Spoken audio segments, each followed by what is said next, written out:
Hi hello welcome to Srinidhi YouTube channel. ಎಲ್ಲರೂ ಹೇಗಿದ್ದೀರಾ? ನಾನು ಮಾಡೋ ರೆಸಿಪಿ ನಿಮಗೆ ಇಷ್ಟ ಆದರೆ ಲೈಕ್, ಕಮೆಂಟ್, ಶೇರ್ ಹಾಗೂ ಸಬ್ಸ್ಕ್ರೈಬ್ ಮಾಡ್ಕೊಳ್ಳಿ. ನಾನು ಇವತ್ತು ಪುಲ್ಕಾ ರೆಸಿಪಿ ಮಾಡ್ತಾಯಿದ್ದೀನಿ. ಈಗ 3 ಮೆಂಬರ್ಸ್ಗಾಗೋಷ್ಟು ಗೋಧಿ ಹಿಟ್ಟು ತೊಗೊತಾ ಇದ್ದೀನಿ. ಅದಕ್ಕೆ ಒಂದು ಅರ್ಧ ಚಮಚ ಉಪ್ಪು ಮತ್ತು ಸ್ವಲ್ಪ ನೀರು ಹಾಕ್ಕೊಂಡು ಕಲಿಸ್ಕೊಳ್ತಾ ಇದ್ದೀನಿ. ಇದು ಸೇಮ್ ಗೋಧಿ ಚಪಾತಿ ಹೇಗೆ ಮಾಡ್ತೀವೋ ಹಾಗೆ ಕಲಿಸ್ಕೋಬೇಕು. ತುಂಬ ಸ್ಮೂತಾಗಿ ಕಲಿಸ್ಕೋಬೇಕು. ಮತ್ತು ವಿತೌಟ್ ಆಯಿಲ್ ಯಾವುದೇ ರೀತಿ ಆಯಿಲ್ ಹಾಕೋದಿಲ್ಲ. ನಿಧಾನವಾಗಿ ಸ್ವಲ್ಪ ನೀರು ಹಾಕ್ಕೊಂಡು ಕಲಿಸ್ಕೋಬೇಕು.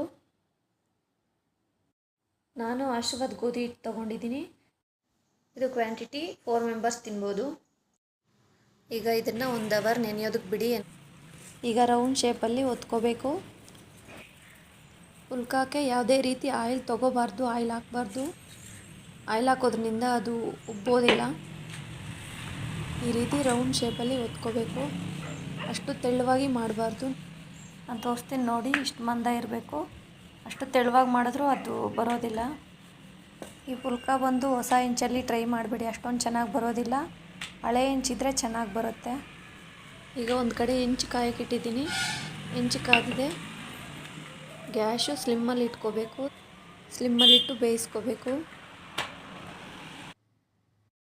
ಲೈಟಾಗಿ ಬೆಂದ ಮೇಲೆ ಈಗ ಗ್ಯಾಸ್ ಹೈಯಲ್ಲಿ ಇಡ್ತಾಯಿದ್ದೀನಿ. ಇದು ಡಯಟ್ ಮಾಡೋರಿಗೆ ತುಂಬ ಯೂಸ್ ಆಗುತ್ತೆ ಮತ್ತು ವೆಯ್ಟ್ ಲಾಸ್ ಆಗೋದಕ್ಕೆ ಯೂಸ್ ಆಗುತ್ತೆ. ನೋಡಿ ಯಾವ ಥರ ಬರ್ತಾಯಿದೆ ಪುಲ್ಕ ಅಂತೇಳಿ. ತುಂಬ ಸ್ಮೂತಾಗಿರುತ್ತೆ. ಈಗ ಇದು ರೆಡಿ ಆಗಿದೆ.